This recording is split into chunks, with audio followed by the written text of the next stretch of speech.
कि एक बार अपने नाम से अवगत करा दे और आप क्यों आए यहाँ पे, क्या कारण है उसका, किस वजह से यहाँ पे आए हैं? मेरा नाम अधिवक्ता अजय कुमार जैन है और मैं खुद अधिवक्ता होने के बाद खुद आज पीड़ित हूँ SR4 जो सब रजिस्ट्रार साहब है सिलमपुर के। उनसे क्या हुआ है कि एक प्रॉपर्टी है यमुना विहार में जो कि जिसकी मालिक है लीशु सिंह, पत्नी सतीश सिंह सिरोही, और मेरा उनसे एग्रीमेंट टू सेल 2020 का रजिस्टर्ड है।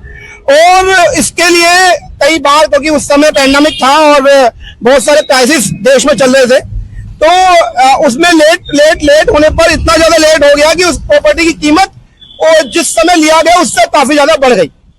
यही हुआ कि उसके मन में कहीं ना कहीं लालच आया कि मैं अब इस प्रॉपर्टी को सेल नहीं करना चाहता या एनीवन कुछ भी हो। तो मैंने कहा मेरा पैसा आप लौटा दो जो आपने अर्नेस्ट मनी बयाना के तौर पे आपने मुझसे लिया हुआ है। उसने उसको भी देने से डिनाई किया। तो मैंने फिर कोर्ट का रुख किया और कोर्ट ने मेरे डॉक्यूमेंट्स को देखते हुए, मेरी सारी बातों को सुनते हुए प्रॉपर्टी पर स्टे लगा दिया, जिसके रिगार्डिंग मैंने एक हैंडसम मनी कोर्ट फीस के तौर पर भी कोर्ट में सबमिट की है। और आप देखिए गजब, जैसे कहते हैं ना कि रजिस्ट्री तो इस देश में लाल किले की भी हो जाती है, तो वही कहानी मुझे सिलमपुर की नजर आ रही है कि सिलमपुर रजिस्ट्रार के पास इनको कोई मतलब नहीं है कि मेरे को DJ1 डिस्ट्रिक्ट जज फर्स्ट क्लास ने मेरी इस प्रॉपर्टी पे स्टे दिया हुआ है और बावजूद ये SR4 जो कि सब रजिस्ट्रार महोदय हैं, ये उस आदेश को, ये कह रहे हैं कागज का टुकड़ा है साहब, रजिस्ट्री तो हम करते हैं और ये करने को तैयार। इसका एक एग्जांपल मैं बताऊं कि एग्रीमेंट टू सेल अभी पिछले वीक ही इस व्यक्ति ने, जो लीशु सिंह है, सतीश रोही ने किसी अनीता खोकर, पत्नी श्री प्रदीप खोकर के नाम पर कर दिया और क्लियर है कि उसके नाम पे ही एग्रीमेंट टू सेल के बाद रजिस्ट्री करने जा रहे हैं, क्योंकि 36 लाख रुपए का लोन उस प्रॉपर्टी के ऊपर था जिसको खोकर ने अपने अकाउंट से क्लियर किया है। प्रॉपर्टी की कीमत 60 से 70 लाख में बताई जा रही है।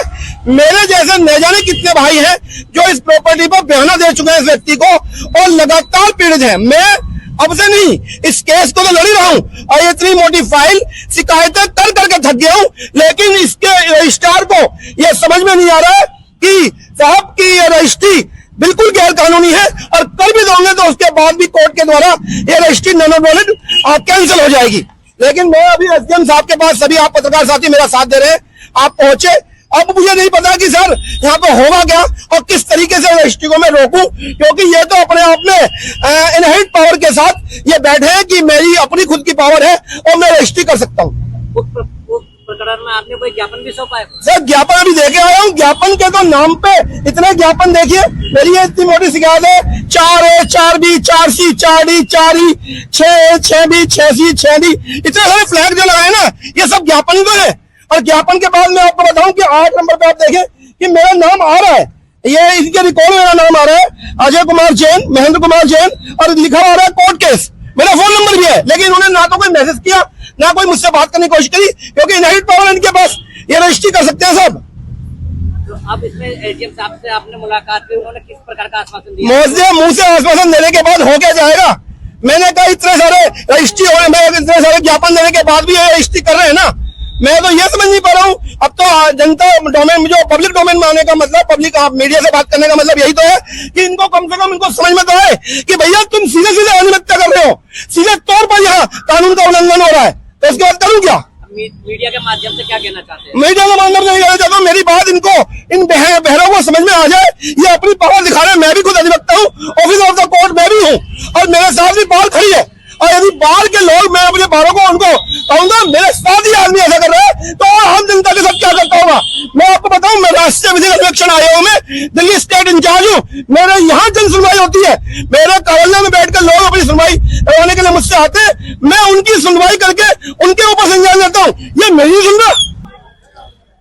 सबसे पहले तो आप अपना नाम बता दीजिए। सर मेरा नाम अमित पांडे है, भोजपुर रहता हूँ। सर आप एडीएम ऑफिस आए हुए, यहाँ पे क्या कारण है आपका? मैं SDM ऑफिस ये आया हूँ कि हमारे जानकार हैं अजय जैन जी, एडवोकेट, इन्होंने मुझे सूचना दी है कि जिस प्रॉपर्टी पे मैंने बैनर दे रखा था, सेम प्रॉपर्टी पे इन्होंने भी बैनर दे रखा था 2020 में, मैंने 2021 में दिया मैंने, और उसमें अजय जैन जी ने कोर्ट केस कर रखा है कलकड़ुमा कोर्ट के अंदर, तो उस पर स्टे भी दे रखा है डिस्ट्रिक्ट जज ने।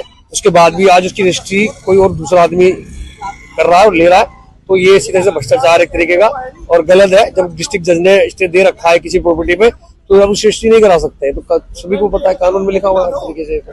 तो ये सीधे सीधे फ्रॉड है।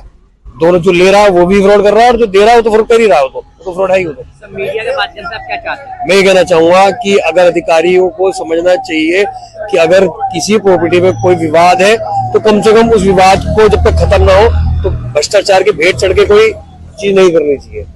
आपके साथ जिस तरीके से इन्होंने धोखाधड़ी करी है, आपने भी बताया कि आपने भी कुछ। हाँ, मेरे साथ जी ये जो सतीश सोई जी है, इन्होंने धोखाधड़ी करी, इन्होंने मुझसे पैसे लिए थे तो पैसे वापसी नहीं करे उन्होंने मेरे। इसकी शिकायत वगैरह भी की गई है? मैंने अभी तक इसकी शिकायत नहीं करी है। अगर आप मुझे जानकारी मिली है कि जैसे इन्होंने कर रखा है, अब मैं भी करूँगा, अगर वो तो पैसे दे देगा ठीक है, नहीं तो केस करूंगा मैं।